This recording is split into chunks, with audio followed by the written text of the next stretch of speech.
Good morning. Let's see, it's Wednesday. I still don't know the date. I'm not getting very much sleep.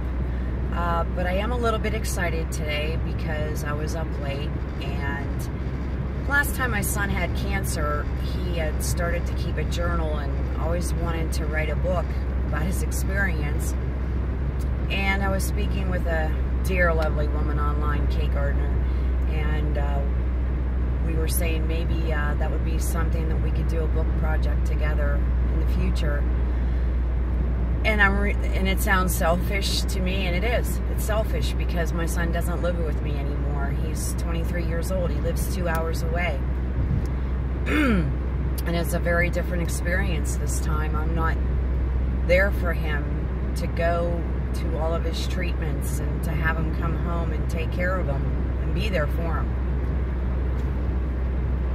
And this will be my way of us doing something together, but also maybe giving him hope, you know, and looking past, having something to look forward through, and because it'll be dark times sometimes going through the chemo and the radiation. It's a rough experience, especially for young kids, you know, and this society bases so much on vanity and looks. And we all know what happens. I mean, you lose your hair, you lose a lot of your weight. But that gave me a little bit of glimmer of hope of a project that we could do, mother and son. And that also made me think a lot about parents going through this, what you'll be experiencing. And the one thing I really feel this time is guilt. I mean, if you have younger children and you don't have the time to take off, that's hard, very hard. I don't have it now. I had 2 months before, and I was able to be with him there for every second. I don't have time now. I work at a different employer, and I just can't do it, unfortunately, in my status right now. So I process through that, and how do I stay happy and try to be motivated? Sometimes I'm really not. A week ago, on Friday, a week ago from the time I heard the news of him telling me the doctor thinks I have leukemia, a week before that I went through a breakup, and it's been very, very painful, and I've been having a hard time being motivated and positive and just trusting in what will be will be. And then this came along, and what I found is it's all in the mindset. Very much in the mindset. You have to work on being positive. If not for yourself, do it for your loved one. Meditation works wonders. It can take your mind, because your mind will process over and over on things. It will shut your mind down. You just learn how to quiet the mind and just feel a little bit of peace for a little brief moment in time. I also read a lot of positive quotes, and I do a lot of positive quotes online on social media. My Instagram account's all positive. I don't want it to be salesy and, you know, like my other platforms. I do some online stuff.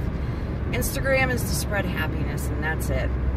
My only hope is to maybe touch the lives of people and put a smile on their face. Maybe someone who felt bad, having a terrible day, and they see that and they smile, and it changes the whole mindset. And when your mindset gets in a different place, you can conquer anything. I'm telling you, you will conquer anything. And you'll be such a good example for your child to go through this with some kind of positive winning spirit. No matter what type of cancer, no matter what they're telling you, positive mindset for you and your child or loved one. Please have them try it as well. It really will help. Yoga is another good thing. It helps relax you and just make you be more at peace, more calm.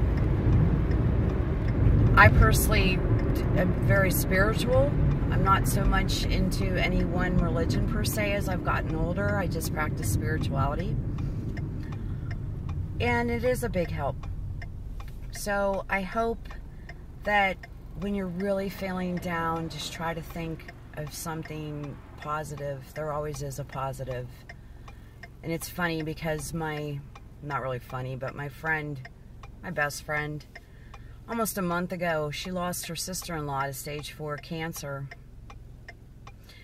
And it's different when you were given the advice, such as I was trying to lift her up and explain that they're always there with us, and I think that they become a guardian angel in some sense, and we know they're always there in our hearts. They're never going to leave. You're never going to lose them. And then you're put in the other side of the shoe, you know, less than a month later, and you have to practice what you preach. Because with cancer, it can kill. And you have to a little bit desensitize. I had to desensitize it myself so I could be prepared. That's just how I operate. I work in technology. I'm very black and white in my job, and I have to have answers and a plan, and that's how I planned it, was to just always be prepared and to be strong and be his rock. And when I need to cry behind his back, and he knows I love him, but he doesn't need to see his strength break down. So I'm strong. And I hope that whatever you're going through in your life, that you'll try to find a little bit of positivity. Another thing is, I don't even watch TV. I haven't watched regular TV since my breakup. I watch movies on YouTube. One of my favorite right now, I love Wayne Dyer, especially his recent works, because he's just in such a spiritual place. And it only uplifts you. There's a movie called The Shift on YouTube. Wayne Dyer, look it up.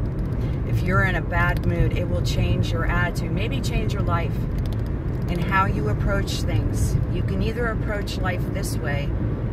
Reality is reality, and I can't change it. I can be miserable. I can be depressed. I can say I don't want to go on. Why does this happen to me? Why? I can feel a victim. Or I can take control of it, because I have control of my mind. And I can be happy, and I can be positive, and whatever is going to be is going to be regardless. Why not be, through this experience, a happy person and a positive person? That's my thought for today. So, blessings to you all, and I wish you all positive thoughts and a wonderful